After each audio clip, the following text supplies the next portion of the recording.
futebol, política e rock and roll. Essas são as paixões de Thiago Ferri, coordenador do portal iFronteira e nosso convidado de hoje do Café com o Quê. Olá, Thiago, seja bem-vindo ao nosso programa. Obrigado, um prazer. Você é coordenador de jornalismo do portal iFronteira, lançado recentemente. Como que surgiu a ideia para esse projeto? Na verdade, o iFronteira era um projeto do grupo, né? Do Grupo Paulo Lema de Comunicação. Eu trabalhava em um outro portal e eles me convidaram já com uma ideia montada, uma ideia inicial, aliás. E depois a gente começou a discutir como seria viável um portal de notícias, né, aqui na região, que ainda é uma coisa muito incipiente, uma coisa muito nova. Então, a gente foi discutindo junto, assim, a parte de tecnologia com a parte de jornalismo e a gente chegou num conceito que a gente lançou recentemente. Como que foi feita a escolha da equipe, conta inclusive com ex-alunos da FACOP, e como que o trabalho é dividido entre vocês? Sim, inclusive são todos lá, eu e os outros jornalistas somos todos ex-alunos da FACOP.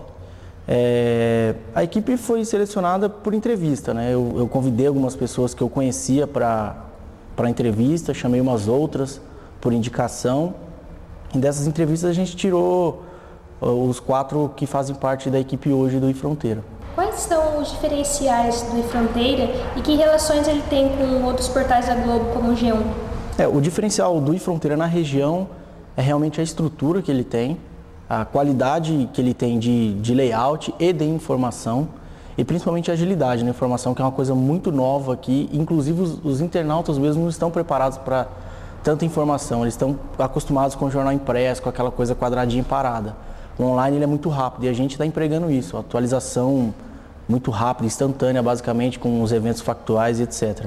Agora, em relação aos grandes portais, a gente procurou usar o que eles têm de bom, né?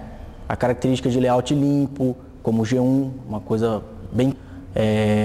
uma coisa que a gente tem que é parecida com o G1, a questão da borda arredondada nas imagens da capa, que você tira o canto, você dá uma leveza no site. E a gente procurou principalmente usar o mesmo conceito de cobrir o hard news com qualidade e principalmente velocidade. Como que você vê esse crescimento das mídias online na atual sociedade? Há pouco tempo atrás a gente falava a mídia online é o futuro. A mídia online é realidade. Hoje todos os grandes portais têm, além de muito acesso, tem conteúdo que gera interesse, seja noticioso, de entretenimento, enfim. E principalmente os grandes grupos de comunicação têm investimento na web. Os próprios jornais impressos, que eram apontados como as supostas vítimas aí do online, investiram na web para mostrar que a web pode ser um complemento. A web é uma mídia de convergência, né? A Folha, o Estadão, todos eles têm, Última Hora.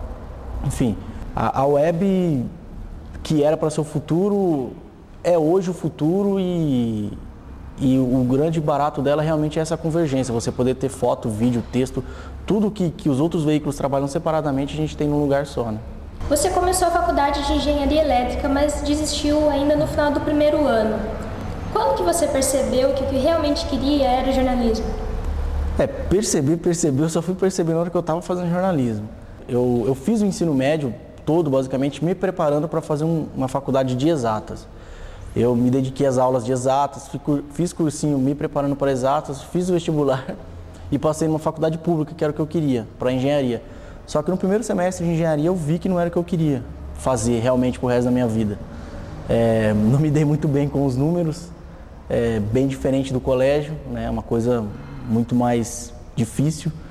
E no colégio, no ensino médio, no final do ensino médio, eu descobri uma paixão que era a leitura e a escrita. Aí eu falei, não, vou fazer alguma coisa que envolva a escrita. Pensei no jornalismo, muito em função da visão romântica que a gente vê na TV e tal, do jornalismo investigativo e etc. Mas eu sempre fiz jornalismo pensando em escrever. E quando eu entrei na faculdade, mas foi instantâneo, eu falei, é isso mesmo que eu quero. Eu me identifiquei. Durante a faculdade de comunicação social, você fez vários estágios. O que você levou desse período para a sua profissional? Eu sempre, quando participo assim, de alguma interação com alunos de comunicação, eu sempre friso a questão do estágio, que é talvez a etapa mais importante dentro do meio acadêmico. Primeiro que ele te prepara para o mercado de trabalho efetivamente, fora da sala de aula. E segundo que você se mostra para o mercado de trabalho, né?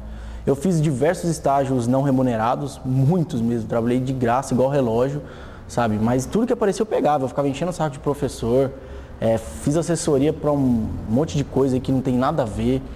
E depois consegui estágio no Imparcial, depois fui para o Portal Prudentino e foi aí que realmente eu aprendi. Eu fui para a redação, trabalhei como jornalista mesmo, repórter.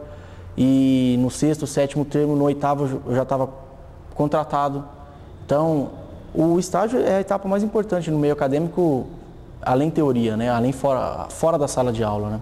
Apaixonado por futebol, você concluiu o curso com um TCC utilizando o rádio como meio de comunicação para contar a história dos times prudentinos. Como que foi esse trabalho?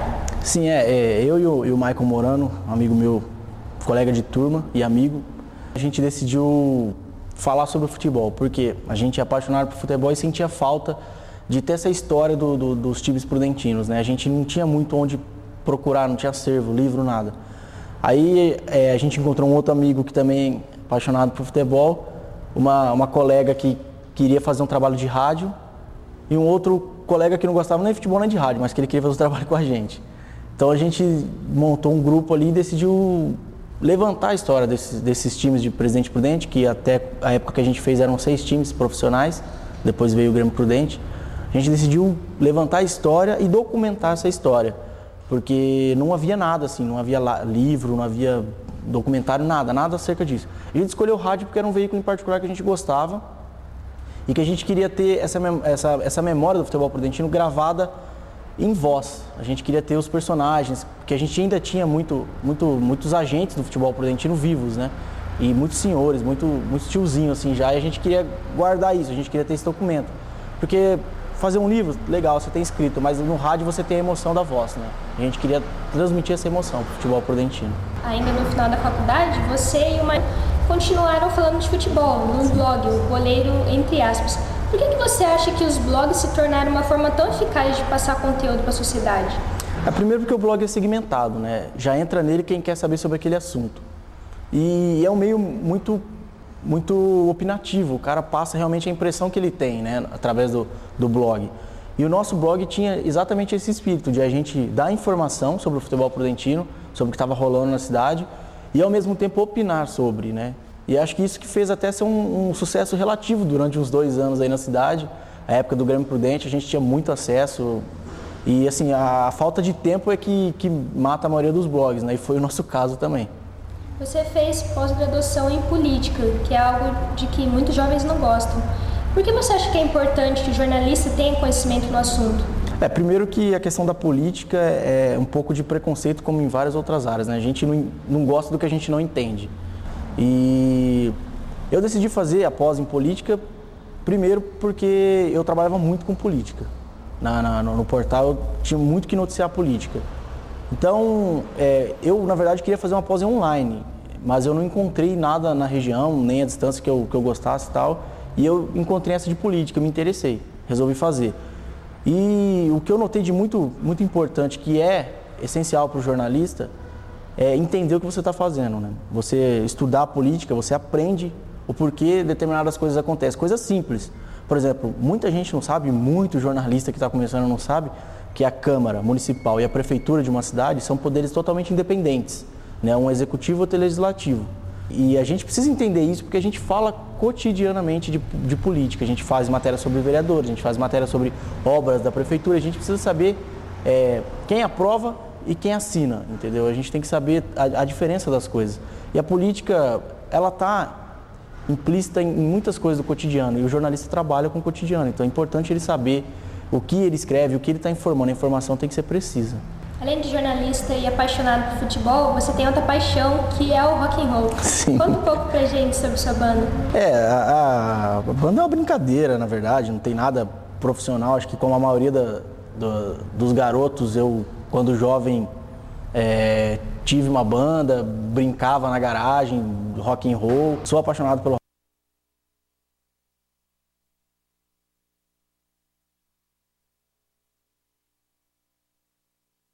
and roll. E a banda ressurgiu, né, com novos amigos, como modo de lazer, de extravasar, de se reunir no fim de semana. Todos nós trabalhamos a semana inteira e no sábado ou no domingo a gente se reúne e faz um som. E a gente tá brincando de compor, de escrever música própria e tal, mas é um jeito muito gostoso, aliás, de extravasar um pouco. E para terminar o nosso programa, Thiago, para você, café com o quê? O café tem que ser com perseverança. Principalmente para nós jornalistas, é uma profissão difícil, muitas vezes ingrata, e a gente tem que estar todo dia disposto a informar e informar bem. A gente não pode transferir problemas e frustrações para o nosso público, que é o leitor, que é o internauta, que é o telespectador, né?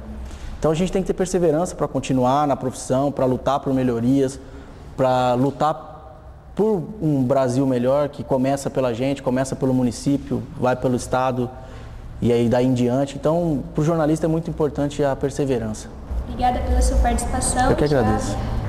Para você que quiser conhecer o portal, acesse www.ifronteira.com. Obrigada pela companhia e até a próxima edição.